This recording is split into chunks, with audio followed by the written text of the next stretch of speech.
Today, we're gonna make this magnetic crosscut sled that has not only 90-degree, but a 45-degree fence. It's got an auxiliary piece that helps you keep straight cuts, and it really works well. We're gonna be using our Suizan Japanese saws, which I have over in the Katz-Moses store, which we ship worldwide for cheaper than Amazon. This thing is incredible. It's so easy. A lot of times when I'm doing projects, I have small pieces that need cross-cutting, or I just need to make a quick cut and I need it to be square. This thing works with your Dazuki or your Ryoba saw, and it's super simple just to get a very accurate square cut. Let's head over to the table saw and get into making this thing. Okay, materials you're gonna need for this is just a little bit of scrap plywood. I mean, you really only need like 6 to 8 inches wide. Some material to put in the groove to attach your fence. And I'm gonna put some magnets in mine. You don't need to. I'll show you a way that you don't need the magnets, but we're gonna create a way to encapsulate the saw. This is so easy. You cannot get this unsquare. If your stock is square, then this is going to be square because the groove is gonna run lengthwise along the fence for all of your stuff. So when you put that half-inch by half-inch square piece in there, it's just gonna perfectly square it up. So let's cut that. We'll trim up our plywood and get everything ready to go together and put in some magnets.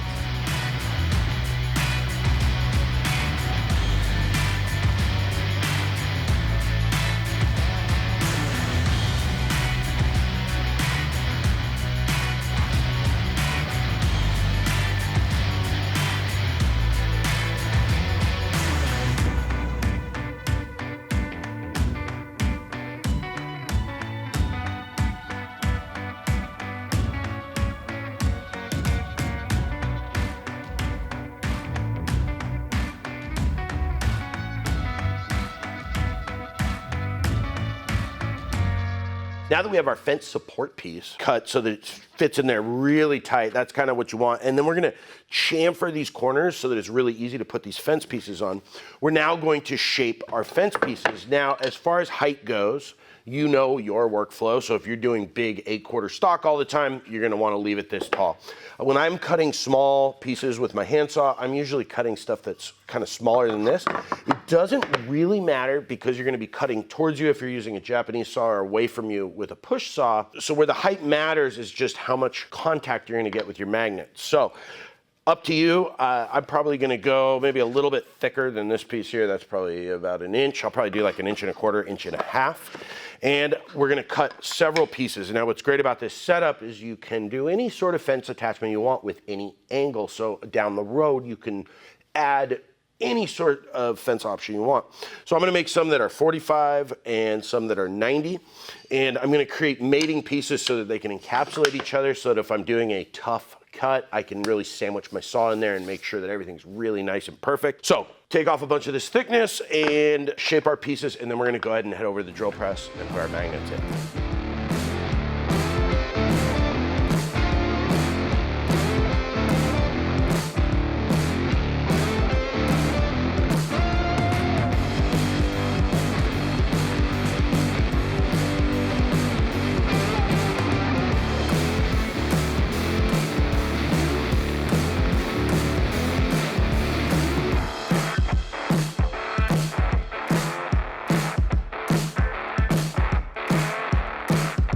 Okay, so now we're gonna drill holes for our magnets, and as long as they're below the surface, it doesn't really matter how square you get it. I mean, the squarer the better, I'm sure, but for me at least, when I set up my drill press with this high of a cut, it's the chance of it being off by a couple degrees are pretty high, but that's okay. When you put magnets in, I use super glue, and then I use like a scrap piece of wood that I know is flat and pound them in with that, stop it.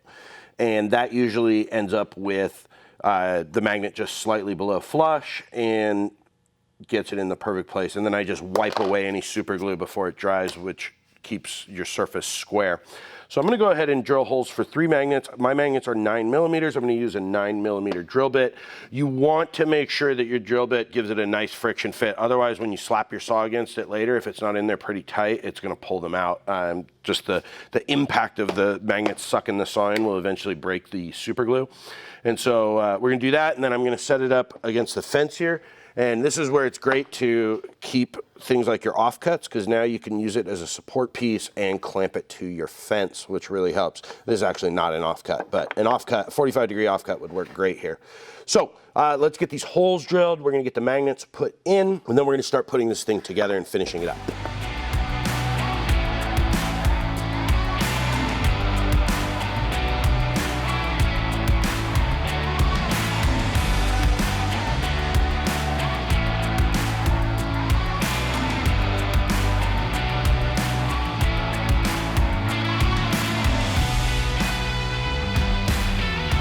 All right, now let's put this together. Man, my 45-degree holes did not come out very well.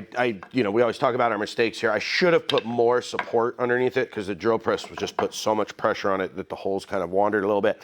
But that is okay, I'm not worried about it. Now we're gonna put our crosscut sled together. Now, it doesn't matter whether you cut Western or Japanese saws, you're gonna wanna put your bench hook on the shorter side, because no matter who you are, you have a tendency, especially when you're cross-cutting, to cut at an angle like this. And it makes it very hard to do if you're trying to cut through your jig all the way over here. So we're gonna put our bench hook on here. We're gonna put our brace piece in here, and then we're gonna chamfer these edges pretty heavily, which will allow us to locate and put this fence on easily, but then allow it to be ultra secure. Then we're going to kind of round our corners. I'm not going to sand any on my edges, because then you lose that perfect flat reference area. I mean, I don't want to risk messing that up at all. So I'm just going to kind of chamfer my corners, and then we're going to throw some Katz-Moses goo on it, and then I'll show you how it's used.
All right, so this thing's ready to go. Let me show you how it works. By the way, isn't this the cutest little guy ever? I don't think I've ever used him before in a video, but pretty fun to use. Not very practical for two-handed use, but pretty cool. All right, so the way this works is a bench hook goes in your vise or on your table.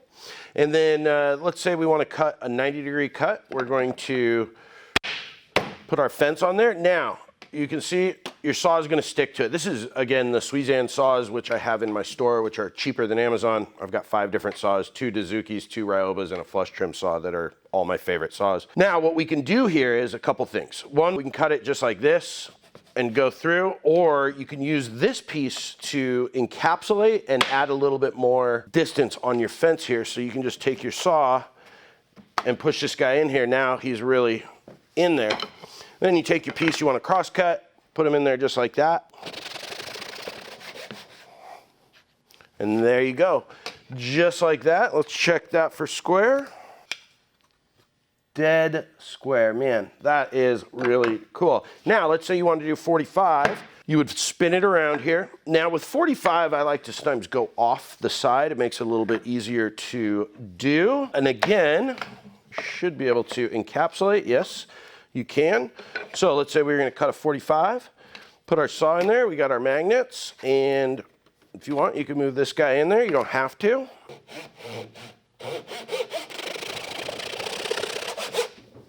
There we go. Perfect. Damn, that is awesome. So just as simple as that, little magnetic crosscut sled. I personally don't usually use the support piece to encapsulate the saw. What I'll do is use it as like an added fence support down the way, and that really helps kind of dial in your piece.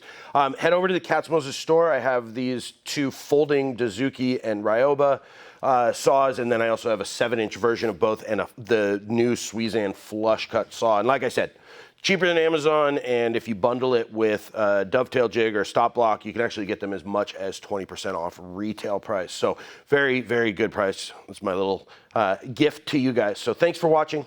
Stay safe in the shop. Have a wonderful day.